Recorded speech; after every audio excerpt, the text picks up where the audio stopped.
দর্শক সোশ্যাল মিডিয়াতে ভাইরাল হওয়া ডিবি হারুন ও নারী পুলিশ লিমা আক্তার ২ জনের একটি অডিও ফোনালাপ। দর্শক, আপনারা সম্পূর্ণ ফোনালাপটি শুনলে ডিবি হারুন নারী পুলিশের সাথে কি করে আপনারা সেই বিষয়ে জানতে পারবেন। চলুন দর্শক, তাহলে দেরি না করে আমরা সেই মূল ফোনালাপটি শুনে আসি। অনুরোধ থাকবে চ্যানেলটি সাবস্ক্রাইব করবেন ও লাইক কমেন্ট শেয়ার। যা কিছু প্রয়োজন তোমাকে আমি সবকিছু দিব, তুমি শুধু আমার সঙ্গে থাকবা। যতদিন তুমি চাকরি করবা এখানে আমার কথা শুনবা। তার মানে আপনি যে এসব কর্ম ডিবি হারানোর সাথে করেছেন এগুলো একান্তই বাধ্য হয়ে? তা আমার হাজবেন্ড আছে, আমি এইগুলো কেন করব?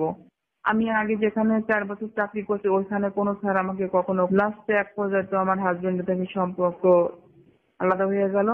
এখন স্যার বলে কি তোমার স্বামীদের কি হবে, আমি তো তোমার আছি, তোমার সব চাহিদা তো আমি মিটাই।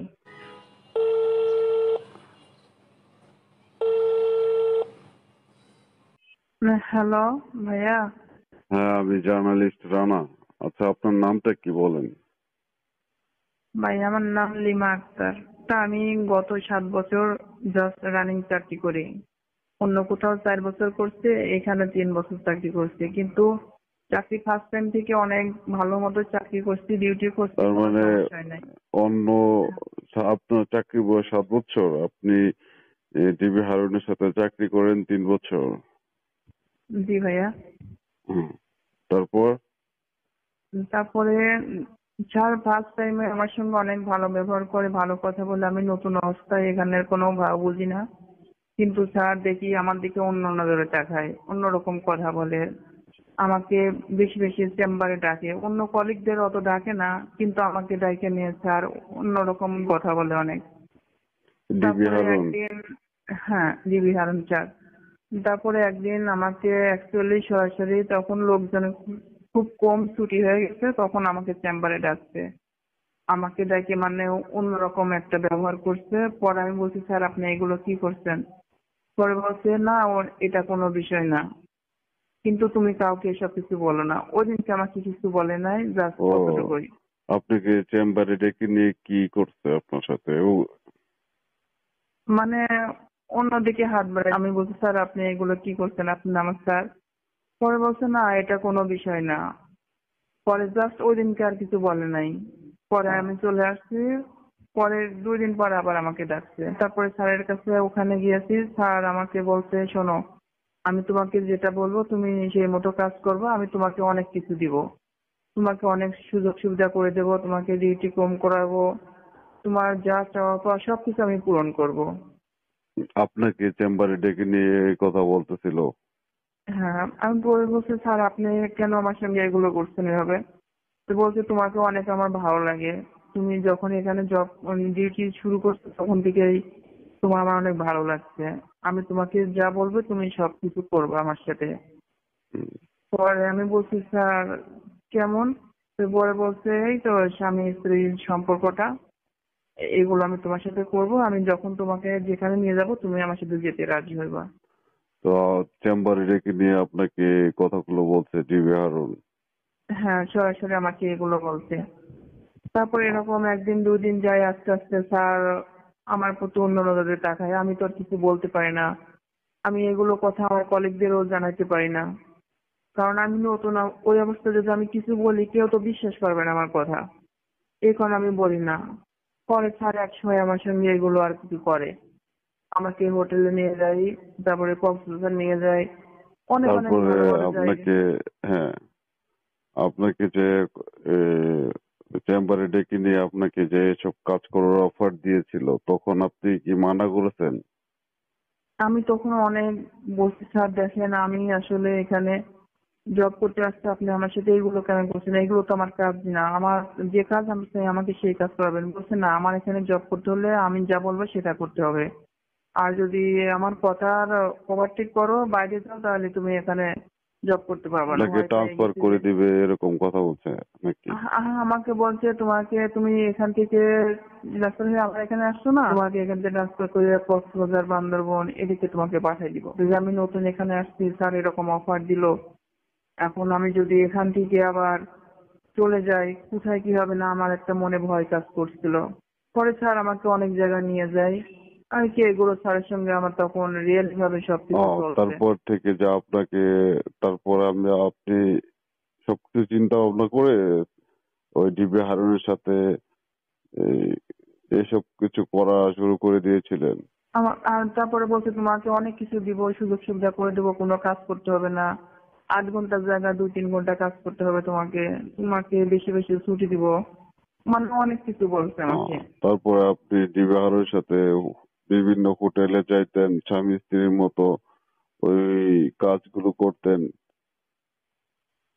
হ্যাঁ, এগুলো করছি। আপনাকে যে বলছে যে আপনি যদি ডিবি হারুনের সাথে এগুলো করেন আপনাকে কাজ কর্ম সুযোগ সুবিধা দিবে, সুযোগ সুবিধা কি আপনাকে দিয়েছিল? হ্যাঁ, শুরু তারপর থেকে আমাকে কাজের চাপ কমাই দিয়েছে। আমাকে আগে আগে ছুটি দিত। আমাকে বলতো কি, কেউ জিজ্ঞেস করলে বলবা কি আমি অসুস্থ, আমার বাসায় সমস্যা, এটা সেটা। এই কথাগুলো মানুষের কাছে বলতে বলতো আমাকে। আর কিন্তু স্যার কিন্তু আমাকে আপনাকে নিয়ে হোটেলে যাইতো আর প্রত্যেক দিনই সময় কাটাইতো। হ্যাঁ, সপ্তাহে 2 দিন 3 দিন এরকম চেম্বারে বেশিরভাগ কাজ করতো। আর যখন আহ, বেশি ভালো লাগতো দূরে কোথাও নিয়ে যেত, মাসে 1 দিন 2 দিন এরকম নিয়ে যেয়ে রাখতো। তো আর চেম্বারে তারপরে এক যে, সময় হ্যাঁ, চেম্বারেও কি এই ডিবি কার্যালয়ের চেম্বারেও কি আপনারা ওইগুলো কাজ করতেন? হ্যাঁ, ওইখানে বড় স্যারদের চেম্বার তো অনেক সুন্দর জায়গা, অনেক সুন্দর সিস্টেম ওইখানে, মানে যখন মন চাইতো তখনই ধরে একটা কিছু করে আহ, স্যারের মানে আর কি মানে মনের ইচ্ছা ডিবি মিটাইতো। হারুনের চেম্বারে ওইখানে শুয়ে থাকার মতো বেড ছিল? হ্যাঁ, ওই চেম্বারের পাশে আর একটা রুম ছিল, সেই রুমটা ওখানে বেড ছিল, ওয়াশরুম ছিল, সবকিছুই ওখানে ছিল। তাহলে চেম্বারের সাথে আর একটা রুম ছিল। হ্যাঁ। আপনি তো ডিবি হারুনের সহকারী ছিলেন, তাই না? জি ভাইয়া। এখন ওর ওর কাছে কি আরো যে সিনেমার নায়িকা মডেল এগুলো যে যাওয়া আসা ছিল, ওইগুলো কি ওইগুলো কাজ করতো ওদের সাথেও ডিবি হারুন? এখন ওরা ওরা তো আমার সামনে কেউ কিছু করতো না, কিন্তু এমনি স্যারে বলতো যে আমি যখন যাকে চয়েস করি তাকে আমি সবকিছুই করি। কারণ কত চলচ্চিত্রের কত ভালো ভালো নায়িকা আমার কাছে আসছে, তাদের সঙ্গে আমি সবকিছু করছি, তারা তো আমার পায়ে অনেক খুশি। তারা নাকি আমার সাথে সময় কাটাতে অনেক আনন্দ। তারপরে এমনি বাইরেও সুন্দর সুন্দর মেয়েরা আছে, ওই সুন্দর মেয়েরা তারাও হারুন স্যারের কাছে যাইতো।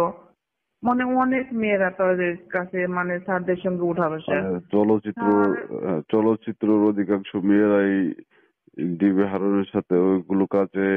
হ্যাঁ, সুন্দর সুন্দর নায়িকারা। স্যার একদিন আমার সঙ্গে হোটেলে বলতেছে কি যে, জানো লিমা, আমার কাছে কত সুন্দর সুন্দর নায়িকারা আসে। আমি তখন বলছি তাহলে আপনি বিয়ে করছেন কেন? বলছে বিয়ে তো জাস্ট ওরা তো করতেই হবে, ওটা না করলে কি হয়?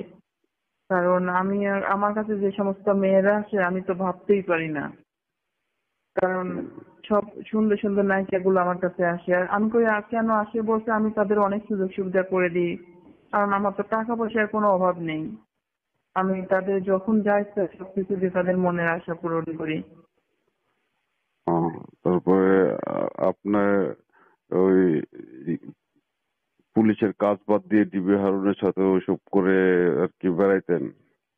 কারণ কাজ তো ওটা কিছু না, আমি সকাল জাস্ট অফিসে আসে শুধু ফাইলে সিগনেচার করে তারপরে আমার কোনো কাজ থাকতো না, একটু ঘোরাঘুরি, আর বাদ বাকি টাইমটা স্যারের সঙ্গেই কাটাতে আপনি হতো। স্যার আপনি তো বিবাহিত ছিলেন নাকি? হ্যাঁ, আমার হাজবেন্ড আছে। তো আপনি যে এগুলো কাজ করে যেতেন আপনার হাজবেন্ড কি কখনো বুঝতে পারতো? হ্যাঁ, আমার হাজবেন্ড অ্যাকচুয়ালি লাস্ট পর্যায়ে জেনেই যায় যে তুমি এত ডিউটি করো, তুমি রাতের রাত কোথায় থাকো, তোমার আরো কলিগরা দেখি জানি নাকি যে নাইট ডিউটি মেয়েদের করে না, তুমি এরকম নাইটি 4 দিন 5 দিন 6 দিন করে ডিউটি করো। পরে এক সময় হাজবেন্ড জানতে পারে। এই রকম মজার ভিডিও পেতে আমাদের ইউটিউব চ্যানেল টিজে টাইম 11কে সাবস্ক্রাইব করুন। পরে এর ভিতরে আরো কিছু কথা আছে ভাইয়া, যে অ্যাকচুয়ালি হারুন সাহেবের স্ত্রীর সঙ্গে আমার অনেক সুসম্পর্ক ভালো হয় এক সময়। হুম। তখন তাদের বাসায় আমাকে যেতে হয়, বাসায় তার অফিসিয়াল কাজ আর কি, বাসায় তার সমস্ত কাজ করতে হয়, কাপড় মানে পরিষ্কার করতে হয়, ঘর পরিষ্কার করতে হয়। হ্যাঁ। মানে আপনার ডিবি হারুন সাহেবের স্ত্রীর সাথে সুসম্পর্ক গড়ে গড়ে ওঠে? হ্যাঁ, আমার প্রশংসা করছে অনেক তার ওয়াইফের কাছে। পরে এক সময় তার ওয়াইফ আমাকে ফোন দিয়ে ডাকছে। ফোন দিয়ে ডাকার পরে আমাকে বাসায় যা ফার্স্ট টাইম আমাকে প্রথমত কাজের কথা বলে নাই, ওদিনকে চলে আসছে। পরে আমি স্যারকে বলছি, স্যার ম্যাডাম না আমাকে ডাকছিল, আমাকে কাজের কথা বলে। বলতে সমস্যা না, আমি তোমাকে তো সবকিছু দিই, তোমার প্রয়োজনে আরো কিছু দিব। তোমার অফিসে কাজ করতে হবে না, তুমি আমার ও, বাসায় ম্যাডাম যা বলে সেগুলো করবা। তারপর আপনি বাসায় ডিবি হারুনের ওয়াইফে বাসায় কি কি কাজ করতেন? বাসায় কাপড় পরিষ্কার করা, থালা বাটি পরিষ্কার করা, ম্যাডামের রান্নার কাজে হেল্প করা, মানে ওখানে আমার 3-4 ঘন্টা কেটে যেত। তারপরে কাজ কাম সমস্ত কিছু পরিষ্কার, রুম পরিষ্কার করে দিয়ে আমাকে একবার ওখান থেকে আমাকে লাঞ্চ তারপরে করায় তারপর আমাকে পাঠিয়ে দিত। আপনি সরকারি কাজ করতেন নাকি ডিবি হারুনের বাসার বুয়ার কাজ করতেন? ওই সরকারি কাজ তো ওটার নামের কাজ, কিন্তু ওই বুয়ার কাজ করতে। তো পরে আমি একদিন স্যারকে বলছি, স্যার আমি এগুলো করতে পারবো না, আমি জাস্ট অফিসিয়াল কাজ করবো, আমি বাসায় কি বুয়ার কাজ করবো? আমি কি আপনার ওয়াইফ না আপনার কাজের বুয়া? তো বলছে তুমি যেটা মনে করো। তুমি মনে করো কি আছে কেন, আমি এগুলো কাজ করতে পারবো না, যে আমি অফিসিয়াল কাজ বাদ দিয়ে আমি স্যারের বাসায় কি বুয়ার কাজ করবো? তো এখন আপনার হাজবেন্ড কি আপনার সাথে আছে? পরে এক সময় সবকিছু জানতে পারে, তখন আমি আমার হাজবেন্ডের কাছে শিখা যায় যে হ্যাঁ স্যার আমাকে অফিসে এরকম এরকম কাজে বাধ্য করে, নাইলে আমাকে এখান থেকে অন্য জায়গায় ট্রান্সফার করে দিব। তখন আমার হাজবেন্ড বলছে কি তুমি কি তোমার হারুন স্যারে নিয়ে থাকবা, তুমি ওখানে জব করবে না, তুমি আমার সংসার চাও। পরে আমি এক সময় বলছি যে না, আমি তুমি যদি বলো আমি সবকিছু ছেড়ে দিয়ে আমি চলে আসবো। পরে হাজবেন্ড বাধ্য করে তুমি চাকরি ছেড়ে দিয়ে চলে আসো। হুম। পরে আমার হাজবেন্ড তো আমার কাছ থেকে দূরে চলে গেছে, তারপরে আর মানে আমি তার অফিসে মানে যাই নাই। আপনার এই যে ডিবি হারুনের সাথে যে আপনি এগুলো কাজ করেন বা এগুলো আপনার হাজবেন্ড জেনে যাওয়ার পর আপনাকে ছেড়ে আপনার হাজবেন্ড চলে গেছে? হ্যাঁ, আমার হাজবেন্ড চলে গেছে, তখন আর আমি জব করতে অফিসে আসি না। পরে হারুন স্যার আমাকে আবার ফোন দিয়ে বলছে তুমি আর কি হয়েছে, তুমি অফিসে আসো না কেন, অফিসে আসো। পরে আমি যখন অফিসে গেছি আমি সবকিছু বলছি যে আপনার আমার এই ব্যাপারে আমার হাজবেন্ড কিভাবে জানতে পারছে আমি জানি না, যে আমি এসব কিছু আর করতে পারবো না, এখন করতে পারবো না। আমি আমার যে জবটা আমি সেই জবটাই করবো সঠিকভাবে। আমি আপনার কোনো কথা রাখতে পারবো না, আমার টাকা পয়সার দরকার নেই। মানে তারা পরে আপনার স্যার, যে শুনেন এখন হ্যাঁ ডিবি হারুনের সাথে যে আপনি এগুলো কাজ করতেন, আপনার কাজের সুযোগ সুবিধা দিত এবং টাকা পয়সা আপনাকে কি বাড়ি গাড়ি করে দিয়েছিল? না, বাড়ি গাড়ি করে দেয় নাই, এমনি ভাবে অনেক স্বর্ণের অলংকার টাকা পয়সা দিয়েছে। মানে মডার্ন ভাবে চলছি, সে টাকা পয়সা কিছু জমা রাখো, আমার কথা মতো কাজ করো, তোমাকে আমি অনেক ওই উত্তরাতে ফ্ল্যাট করে দিব, ফ্ল্যাট কিনে দেবো তোমাকে, তুমি যা চাও আমি তোমার সবকিছু করে দেবো, তোমার হাজবেন্ডের দরকার নেই, তোমার হাজবেন্ড গেছে ভালো ডিবি হয়েছে। হারুনের তো অনেক টাকা পয়সা ছিল, আপনাকে কি উত্তরা ফ্ল্যাট কিনে দিয়েছে বা ব্যাংকে টাকা পয়সা এগুলো কি দিয়েছে? হ্যাঁ, টাকা পয়সা দিয়েছে, কিন্তু আমার হাজবেন্ড যখন আমার কাছ থেকে অ্যাকচুয়ালি চলে যায়, তখন আমি স্যার যখন আমাকে ফোন দিচ্ছে আমি বাসায় অফিসে যাই, যাওয়ার পরে বলছে ঠিক আছে তোমার হাজবেন্ড চলে গেছে, সমস্যা নেই, আমি তোমার সব দায় দায়িত্ব নিব, তো আমি তোমাকে দেখবো, তোমার আমি বাসা বাড়ি ফ্ল্যাট যা কিছু প্রয়োজন তোমাকে আমি সবকিছু দিব, তুমি শুধু আমার সঙ্গে থাকবা, যতদিন তুমি চাকরি করবা এখানে আমার কথা শুনবা, আর যদি আমার কথা না শোনো তাহলে তোমার এখান থেকে আমি ট্রান্সফার করে ওই বান্দরবন পাঠিয়ে দিব। ও, তার মানে আপনি যে এসব কর্ম ডিবি হারুনের সাথে করেছেন এগুলো একান্তই বাধ্য হয়ে? এখন তো আমি বাধ্য হয়ে, আমি ইচ্ছা করে কখনো করিনি, যা তা আমার হাজবেন্ড আছে, আমি এইগুলো কেন করব? আমি আগে যেখানে 4 বছর চাকরি করছি ওইখানে কোনো স্যার আমাকে কখনো চাপ দেয় নাই। আমার অনেক সুন্দরভাবে সবাই আমার সঙ্গে আমার কাজ দেখে প্রশংসা করতে, ভালো ব্যবহার করছে, কিন্তু এখানে যখন আসি তখন জিবি স্যারের নজরে পড়ে গেছি আমি। লাস্টে এক পর্যায়ে তো আমার হাজবেন্ডের থেকে সম্পর্ক আলাদা হয়ে গেল। এখন স্যার বলে কি তোমার স্বামীদের কি হবে, আমি তো তোমার আছি, তোমার সব চাহিদা তো আমি মিটাই, তাহলে কেন তোমার আপনি হাজবেন্ডের কি হবে? ডিবি হারুন কি আপনাকে কখনো বলছে যে আপনাকে বিয়ে করবে বা আপনার সাথে সংসার করবে, এরকম কোনো কথা বলছিল? যখন আমার হাজবেন্ড চলে গেছে তখন আর বলছে তোমার হাজবেন্ডের দরকার নেই, আমি আছি, আমি তোমার সবকিছু করে দেবো, তোমার যা কিছু প্রয়োজন বাড়ি গাড়ি মানে ব্যাংক যা কিছু, হ্যাঁ আপনার তখন সে সাথে দায়িত্ব কি নিতে বিয়ে করা চাইছে। ছাড়া এইসব কিছু করবে আর আপনাকে বাড়ি গাড়ি সমস্ত কিছু করে দেবে? হ্যাঁ, বিয়ে করবে না বলছে, আমার বউ আছে না, কিন্তু আমি বিয়ে ছাড়া তোমার সাথে সবকিছু করব, কিন্তু এর বিনিময়ে তুমি যা চাও আমি সবকিছু তোমাকে দিব, হুম। এইগুলো বলছে। তারপর আপনাকে তো টাকা পয়সা কোনো বাড়ি গাড়ি কোনো কিছু করে দেয়নি? বাড়ি গাড়ি করে দেয় না, কিন্তু ও নগদ টাকা দিয়েছে আমাকে। আমাকে হোটেলে নিয়ে যেত, ওখান থেকে গেলে আমাকে অনেক টাকা দিত, অনেক আহ, টাকা। মানে যে ওই টাকা পয়সা টাকাগুলোই। যে টাকা হ্যাঁ, পয়সা দিচ্ছে এই টাকা পয়সা কি এখনো কি রেখেছেন নাকি সমস্ত কিছু খেয়ে শেষ করে দিয়েছেন? না টাকা পয়সা সংসারে কিছু খরচ হয়েছে আর কিছু টাকা আছে ব্যাংকে।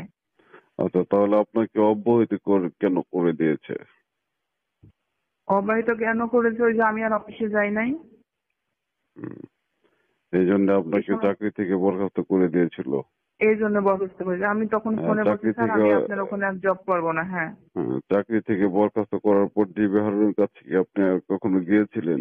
হ্যাঁ তারপরে আমি গিয়েছি, তারপর আমি বড় স্যারদের কাছে, ওখানে সরাসরি বড় স্যারদের কাছে আগে গেছি, যে স্যার আমাকে সমস্ত প্রস্তাব দিয়েছে, এই কারণে সে বাসার কাজ করাইছে, বাট এই সমস্ত কিছু আমার হাজবেন্ড জানার পর আমার এখন সংসার অশান্তি, স্যার আপনারা আমার একটা ব্যবস্থা করে দেন, এখন আমি কি করব। পরে স্যার বলছে এখানে কাজ করতে হলে হারুন স্যারের কথা তো তোমাকে শুনতেই হবে, কিন্তু বাসায় কাজ করায় সেটা তো আমরা বিশ্বাস করতে পারি না, কি প্রমাণ আছে যে তুমি তার বাসায় কাজ করো, এভাবে আমাকে বলছে। না, তাহলে আপনি কি এখন চান এখন? এখন ভাইয়া, এখন আমার একটাই, যখন এই হারুন স্যারের কারণে আমার স্বামী সংসার সবকিছু ত্যাগ করতে হয়েছে, আমি এই জবই করতে চাই, আমি আবার সেই আগের জায়গায় ফিরে যেতে চাই। আপনি আবার আমি আপনার হারানো চাকরি ফিরে পেতে চান? যার কারণে আমি সেই জায়গাটা আবার যেতে চাই। তো এখন দেখুন স্যার আপনি আমাকে অনেক কিছু বলছে, আমার সংসার দরকার নেই, আমার স্বামী দরকার নেই, সবকিছু স্যার করে দিব, কিন্তু আমি তো জাস্ট রাগ করে চাকরি থেকে চলে আসলাম, পরে স্যার আমাকে ওখান থেকে বরখাস্ত করে দিয়েছে, তোমাকে আর তাহলে জব করতে আপনি হবে না। এতদিন আপনার কথাগুলো প্রকাশ করেননি কেন? এখন হারুন শেখ হাসিনা দেশ থেকে বিতাড়িত হয়েছে বা দেশ থেকে পলায়ে চলে গেছে, এখন আপনি কথাগুলো প্রকাশ করতেছেন, আপনার এখন তখন উদ্দেশ্যটা কি? কিভাবে বলবো বলেন, তখন তো আমি লেখের লোকজন যে একটা ক্ষমতা পাওয়ারে ছিল, তখন তো আমরা তো কোনো কিছু বলতে পারি নাই, বললে একটাই কথা, আমাদের কথা মতো তোমাদের কাজ করতে হবে, আমাদের কথার উপরে কোনো কথা বলতে পারবে না। আমরা আমি লীগ সরকারের লোকজন, হাসিনা ম্যাডাম আমাদের যা কিছু বলে হাসিনা ম্যাডামের অনুযায়ী আমরা সবকিছু করি, তার কথা মতো করি, আপনি কোথায় বিচার দিবেন, কি করবেন, মানে এরকম ভাবে অনেক কিছু বলছে, যে আমরা তার আন্ডারে সবকিছু করি, সে আমাদের বলছে এগুলো করতে। তো আপনার পুলিশের কি ঊর্ধ্বতন কর্মকর্তাদের কাছে কি আপনি ঘটনাগুলো জানাইছিলেন? হ্যাঁ, অবশ্যই জানাইছিলাম। পরে বলছে আমাদের এখানে নিয়ম আছে, এখানে মেয়ে কলেজ কাজ করতে হলে পরে স্যারদের খুশি করতে হয়, স্যারদের কথা শুনতে হয়, আমাকে এই কথা বলে ওখান থেকে সরাই দিচ্ছে, তখন আমি কোথায় যাব। বলছে বিচার আপনি কার কাছে দিবেন, আমরা আমি লোক সরকারের কাজ করি, যা আমাদের নিয়মই এগুলো, নিয়মের বাইরে তো আমরা কোনো কিছু করি না। সেটা ঠিক আছে, আপনি যে কথাগুলো বলছেন, এখন আমি একজন জার্নালিস্ট হিসেবে আপনার কথাগুলো গ্রহণ করলাম। ভাইয়া এখন আমি আপনার কথাগুলো সবকিছু বললাম, এ টু জেড আপনি সবকিছু শুনলেন, আপনি আমার আগের জায়গাটা ফিরাই দেন। আমি তো আর ফিরে দিতে পারবো না, কিন্তু আমি আপনার বিষয়টা পাবলিকলি নিয়ে আসার চেষ্টা করবো। তুলতে চাকরি পারবো। থেকে অব্যাহতি করা হয়েছিল।